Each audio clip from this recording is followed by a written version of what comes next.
We are back to continue our journey through the first volume of stories from STYX, which I have now been made aware is a Hades and Persephone based album. So I'm assuming the whole album, and when we start with the Titanomachia, we're going to kind of go through the story of Hades, which kind of makes sense when the track My Persephone is the penultimate track. So that makes sense. We're on for track 2, which is Shades. Especially when the third song is in the Underworld. Now, I'm so curious about, like, the timeline of this album and more of the sounds, because again, I thought the sound of Titanomachy was really fun. There's a great switch up between like more traditional instruments and what we could call artificial, simulated, electronic instruments and sounds, and it was a bit of a bop. It was a good bop, and also clearly someone has either read their He See It or read a really, really good summary of it, because I don't blame anyone for like not reading He See It. Again, great information, super dry delivery. But let's get into Shades. Gazing upon his new domain, The muse is the back. Underworld could not help but feel ambivalence. Every soul that includes you and I will someday rest within his domain. Ambivalence is an interesting word, because ambivalence, coming from ambi and valence, actually means of two minds. So essentially the idea of him being ambivalent is that he is of two minds of the whole situation. It's essentially the idea of two opposing viewpoints, and you're holding them both at once. It's an expression of conflict, which it frequently I've seen it be mistaken and misused as something closer to apathy. I'm thinking, Casper, that this word is not being misused, and you do mean that it is of two minds, which is kind of interesting. Hades being ambivalent towards all of these souls, which, by the way, if we're coming right on the heels of the Titanomachia, that's a lot of souls. Oh boy, that's a lot of souls. Because again, as we described or talked about briefly in the Titanomachia video, that the Titanomachia, as well as what immediately followed with them having to deal with Typhon and Echidna, it was an extremely violent conflict that just scarred and razed the earth, and so basically any living thing kind of just got eliminated.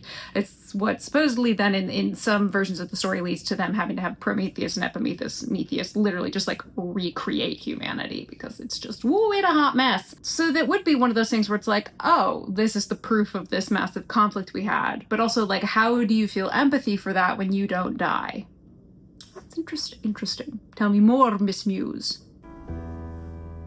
Castles of gold, the story has been told. Lock myself within. I'm still not used to a tenor Hades. And it is very high tenor. I am so trained from just years of media consumption to have a lower toned Hades. I was so not prepared.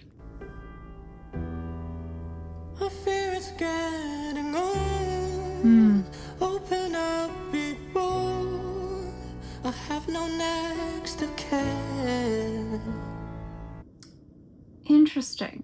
Now, in a very literal sense, I would go, well, that's not true. He absolutely has next of kin. He has his siblings. I will note, I had to check the libretto real quickly. The open up, be bold. The D kind of disappears in there, and it's hard because open up, be bold.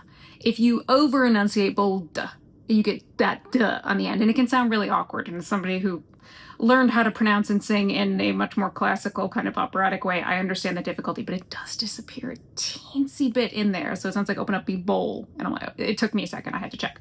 However, back to the next of kin comment.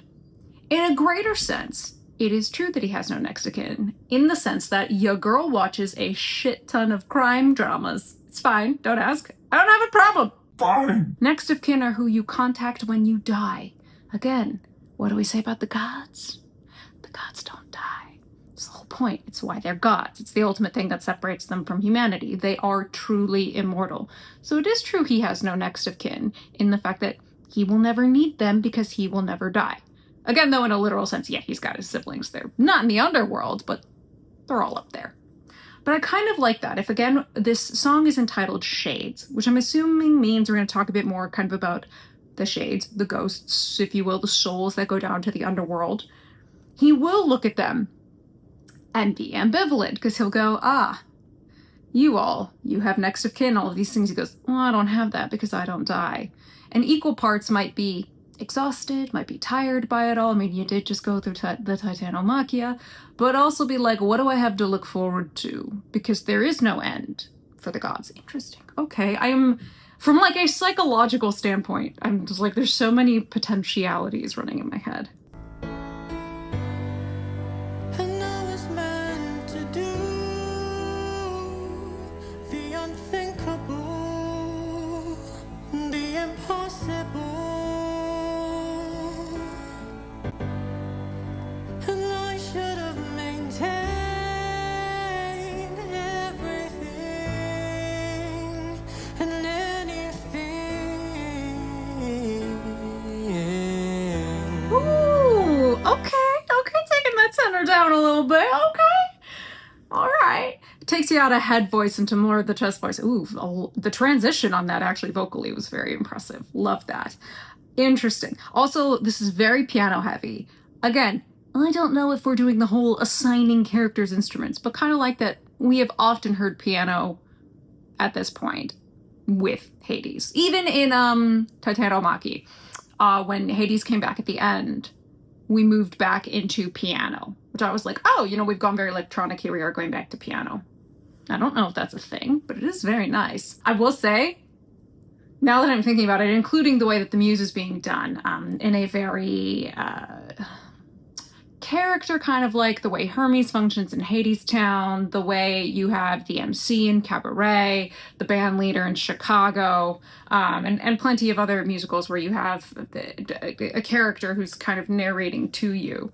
Plus the way this song is, I just imagine Hades in like a jazz lounge, like smoke and everything, low lighting, just singing away. Sorry, it's the ADHD. My mind goes to very strange places that don't always make any sense. I should have maintained everything. Now, I was going to say he doesn't really change things all that much. It's very difficult.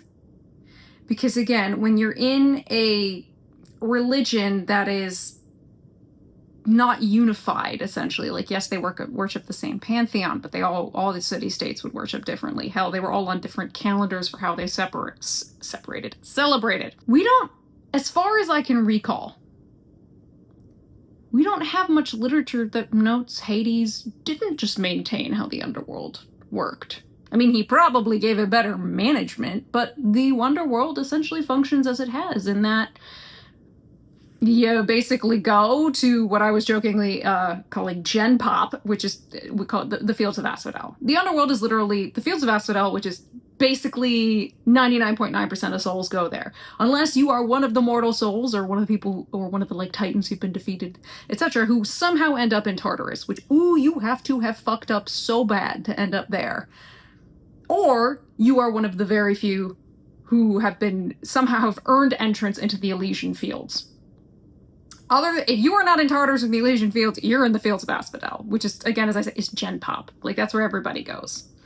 Again, 99.9% of people in mythology are going to end up in the Fields of Asphodel. So if we talk about systems, likely the only thing he would adjust would be the eventual inclusion of the 3 judges. Well, the most commonly noted is 3. Other sources have them as varying numbers, but 3 is the most common. And that obviously is something that takes place later, because one of them ends up being King Minos. So you have to go through the whole Minotaur and Theseus situation before that guy even gets down there.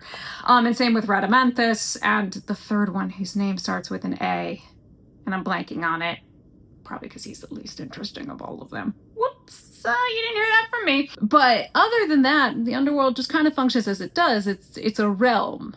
In the same way that Poseidon doesn't really change up the sea, like, the sea just does what it does. And Zeus is king of the gods and the sky and whatever. It's like, but he's not really changing shit all that much. Interesting.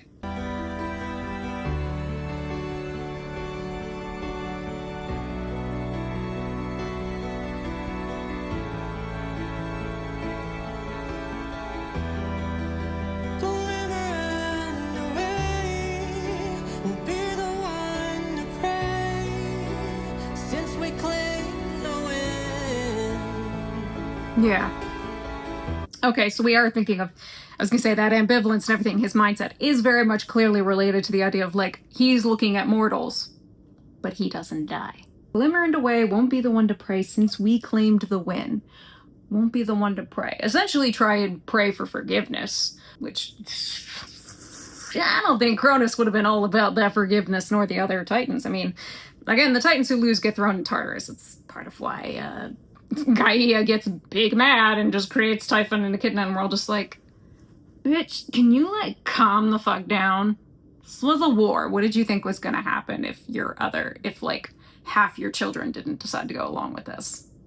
Gaia gets big mad real fast. A lot of the time she is often very justified in her feelings, but in the case of coming after the Olympians and the surviving Titans with Typhon and Echidna because they took the loser Titans and threw them in Tartarus, I'm kind of like, bitch, what did you think was gonna happen? But it's true, they claimed the win. And it is, again, interesting, this idea of ambivalence. I'm going to be stuck on that word because it's a very particular word to choose. And I think it's an interesting one to choose when we're talking about the underworld. A god who manages the underworld. A god who manages where all of the mortals come after death. Understanding and knowing there is no underworld for him. Like, there is no after. I mean, granted, the Greeks didn't even really believe in much of an after. It was just, you go to the underworld, that's it. There's no heaven. There's no, like, paradise you can try to get into. Very few people ever end up in the Elysian Fields. Like, it is such a, and even same, it takes a lot to fuck up that bad to end up in Tartarus. The Greeks had a pretty bleak view of what comes after life. They're more obsessed off, especially the heroes, with the treatment of the body than they are with, like, what happens to your soul. They're like, well, your soul's going down to the underworld next. We know that. We're more concerned with what happens with your body. It's a big part of the Iliad, especially, more so than the Odyssey. Although, obviously, treatment of the body, proper funerary rites, it is something that carries through the Odyssey, but it's huge in the Iliad. So I wonder if also the ambivalence is coming from, hey, I've won, but the lots have been chosen and dictated, and I'm now going into the underworld. So he's not really going to be playing... How do I phrase this? He's not really going to be participating super actively in the world that's being reshaped and remade up above, because he's going to be down below in the underworld. Now, does he necessarily have to stay there all the time? Probably not. Like, he probably could reasonably just be, like, popping up above every now and then. I mean, but the underworld is its own beast in a way, so probably smart that he stays there all the time. In shadows I will stay, around without a day. Will imagine I've never been. A realm without a day. Yeah, the sun doesn't go there. Again, there's Helios' big threat in the Odyssey when he realizes that Odysseus' men were stupid and angry and starving and decided to go touch-eat the cows, was he goes, I will take the sun, bring it down to the underworld where I don't usually shine, right? So, yeah, there is no sun in the underworld, which I'm sure sun would be quite shocking down in the underworld. If it were me down in the underworld, I'd be like, a vampire seeing the sun. You get that away from me, everybody turns into hissing cats. Welcome her home, in a place where she'll belong. I like those chimes that came through in the back. Very much. I imagine a trail of glitter or something he's imagining. Welcome her home in a place she'll belong. I'm assuming this is meant to be foreshadowing Persephone. Which he, in this case, is not specifically talking about Persephone per se, but more the idea of who will be his future queen. Because obviously Zeus is going to be making Hera his queen consort, and Poseidon is going to have Amphitrite. So he's looking and thinking, who's going to be my queen? Of course, part of him is also thinking, who's going to want to be queen down here? When so many of the gods, basically do live their life above. In a realm with day. Who's going to want to come down here? Or are you going to be willing to have her be queen and run around? The likelihood of that is pretty slim to none, because patriarchy. No other way to put it. Like, you're not going to let your queen go running around and doing whatever she wants because patriarchy. A Sahara storm she met. Ooh! I know, I'm pausing a lot, mentioning the Sahara. The Greeks did believe, because they Greek, and everything in some way comes from Greek. Yes, I'm, scantily referencing my Big Fat Greek Wedding. They believed the Egyptian gods were in fact just the Greek gods who had gone down there and, realized, hey, you know, shit's pretty good here in the Nile Delta. We could try and establish it here, but they'll see us differently. So it would not be that out of form for them for the Greek gods to know the Sahara Desert. Not that weird for the Greeks to know the Sahara Desert. And I mean, even going back to the Bronze Age, which if we're talking the Titanomachia, we are before the Age of Heroes, so pre-Bronze Age. We are in, so for the Greeks, the idea of almost like prehistory. But we know the Minoans who settled on Crete, and even the mainland Mycenaeans, as you know they now get called, Greeks, were in trade with Egypt. I mean, Egypt was in, what, the New Kingdom by the late Bronze Age? They were all trading. The Mediterranean area was all trading with each other, same even with areas in Asia Minor. We have evidence of this. So it was, frankly, quite a small-scale kind of international society, being in the Bronze Age in the Mediterranean prior to its collapse. Obviously, once it collapses, that's centuries of illiteracy and relative ignorance for seemingly them as well as us. The seas run out of foam, 'cause no one wants to go to take that air. Yeah, who's gonna want to come to the underworld?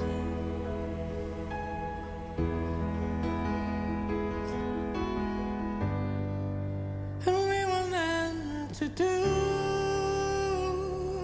the unthinkable, the impossible. Oh!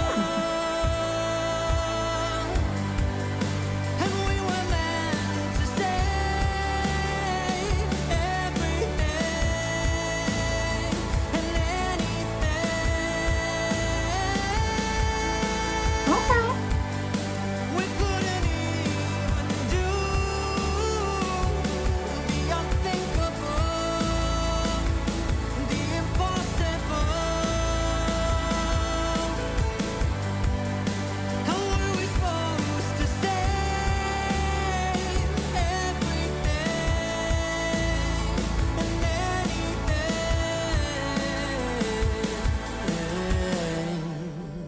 Ooh.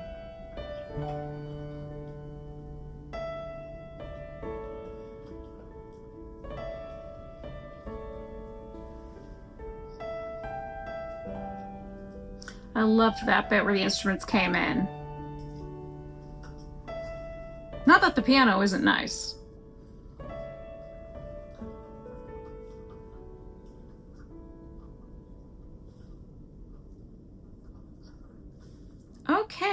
Okay, so that was Shades. Interesting. Okay, so I'll talk a bit about, I was just sort of jamming and listening for a good bit there, because I was like, oh, okay, once the instruments came in and did the push, very nice. There were some moments where we got a little nice and high and then falling back low. Again, I'm gonna note, anything I'm gonna say about mixing or dynamics could very well be an effect of my headphones, which I freely acknowledge, so take me with a big grain of salt here. And also, I'm usually talking personal preferences, so it's sort of neither here nor there. Again, the instrumental mix felt a little loud compared to the voice, and I wished there was a bit more dynamics in some of those long everythings and anythings. Like, I wanted them to push a little louder. There's great dynamics in bringing it down softer. A lot of the endings of the phrases and of the lines tend to fade off nice and quiet, which is quite nice for the way that Hades is being presented here. I just wish there were a couple more greater dynamic push through some of those to like really bring it forward, especially because it does sound like the mix is a little loud in comparison. And again, this could very well be my headphones, and I freely acknowledge that. Other than that, the idea that he is sitting there saying we were meant to save everything and everything, it does. And I'm going to do my best to parse what it is he's saying here, because if we're talking about, again, the fallout of the Titanomachia, which, again, was supremely violent, including then having Typhon and Echidna and all of that follow right on the heels, which, again, was a brutal conflict. Typhon, by the way, this monster that Gaia birthed in her rage over her defeated Titan children being thrown in Tartarus. Lady, seriously, what did you think was going to happen? Is said to eventually, Typhon is defeated by basically they throw Mount Etna on top of him. They bury him under Mount Etna, and that is why it is said that Etna is particularly active and violent and nasty. Fun facts. Obviously, as I've been saying, this scars the earth. It ravages the earth. It destroys almost all life. The Titanomachia plus the Typhon and Echidna, because, again, they follow on the heels of each other. It's a long, drawn-out, brutal conflict. So Hades gets to go to his kingdom and basically see all the fallout. So we were meant to save everything and anything. They thought this would be a revolution that is very triumphant, but you then get the hard reality check of what does it mean to go to, for gods to truly go to war with each other. And not just like the kind of petty squabbles they can have. Like, yeah, there's petty squabbling amongst the gods all the time. And even in the same way, there's, I'm thinking a lot about the Iliad because I'm prepping for Iliad book club. So there's the gods are far more active in that story than they are in the Odyssey. They're really not that active in the Odyssey, but they are there kind of front and center in many places in the Iliad. And part of the whole thing is they feel almost comic and comical in the Iliad because everything they squabble about seems so petty. And that reason is they don't die. That is why it seems so petty, because what are the consequences for them bitching and bickering and like playing and doing things with each other? They don't suffer the consequences for it. Ultimately, humanity does. Man dies. And ultimately, those who can achieve glory and have an honorable death in war are humans. The gods can't, because they can't die. And that it ties into the whole ethos of the Greek hero, where a lot of that is about achieving the perfect death and the honor that comes in that, the great kleos you can get, which you really can only achieve properly after you die, because these songs will get sung about you, but they usually happens after you die. So again, Hades being down there and seeing the fallout is just like, we were supposed to just conquer. And like, it was going to be great in this new generation, and it was going to be so triumphant. It's like, yeah, we won. But right now, what are we even ruling over? Because Zeus and Poseidon's probably pretty fine. He's in the sea. Zeus basically has to have humanity rebuilt. Hades gets to show up and go, I'm ruling over everything that was lost. Now, again, do the gods care that much? So it's a big question. Generally, not really, if you think about it, because in the mind of the gods, these great conflicts, now in this case, we're talking a conflict on a scale that never happens again, really. Nothing like the Titanomachia ever happens again. Even the Gigantomachia, which happens later, is nowhere near the level of destruction as the Titanomachia. These great conflicts are usually between humans. Something like, say, the Trojan War. Right? Look at the walls of Troy, these massive things that are these grand engineering feats, the walls of Troy, or even the Greek camp, which sits there. I mean, there beach ships, these tents, this whole construction, military construction they have basically going for nearly a decade. All of that at the end of the day is going to get wiped away. Troy ultimately falls, and so too will the cities of the conquerors one day. You know, the Greek cities are going to fall. Those kingdoms are going to fall. And what's going to be left? Nothing, ultimately. They are not even enough to really scar the landscape. They'll just be covered over. And there will be new humans who come and go through the exact same thing all over again. Same stage, just different players. However, for the gods, again, they're never going to go through something like the Titanomachia ever again. And really only Hades is the person who sees the number of humans that show up. So he is of two minds. He's probably eyeing it going, wow, we thought we were doing great, but we mostly just caused destruction. But also there's a part of him, if we go by the sources, that frankly doesn't care. It means nothing to him. More souls. Same shit, different day. I mean, again, you will never see it on the level that you do something like the Titanomachia. Because while Troy is, for the humans, a massive conflict, it sets the literary precedent for what it means for a city to fall and to be destroyed. But for the gods, that's nothing. They saw the Titanomachia. So I will say, having Hades this reflective in this moment, post-Titanomachia, does make sense, because it's the only time the Earth really suffers in that way. It's the only time the devastation is on such a level that, like, the gods need to step in and take active part in basically remaking the Earth and repopulating it and having life actually appear on it. That's how devastating it is. So it's interesting. It's a very interesting segue, especially because the next song I believe is called In the Underworld Now, which I'm assuming is now he's building the systems for the Underworld, which again will be interesting, because if we're pre-Persephone, there's some elements of the systems that are likely to be different. Mainly, I'm just thinking of like the judges and stuff like that. And then are we going to mention whether or not Cronus is the one leading the Elysian Fields? Because again, in some sources, that's kind of Cronus's reign, like domain now, as he just kind of rules over the Elysian Fields. I don't know what the fuck he even does there. Because what are you going to do? They're dead. What are they going to do? They're just chilling out. Like, these souls are chilling out in bliss for the rest of their time. I don't know, man. Look, again, the sources are all over the place. Yay, Greek mythology. It makes your head spin. But that was lovely. Love the piano. Again, the Hades being such a high tenor is still taking me a second to get used to. Not that it's a bad thing. I'm just so trained for like a bass type range on that character. But there were nice moments where the voice went a little lower and we got more into kind of the chest, and I was like, ooh, that's nice. That's nice. I'm looking forward to the next song. That was a bop.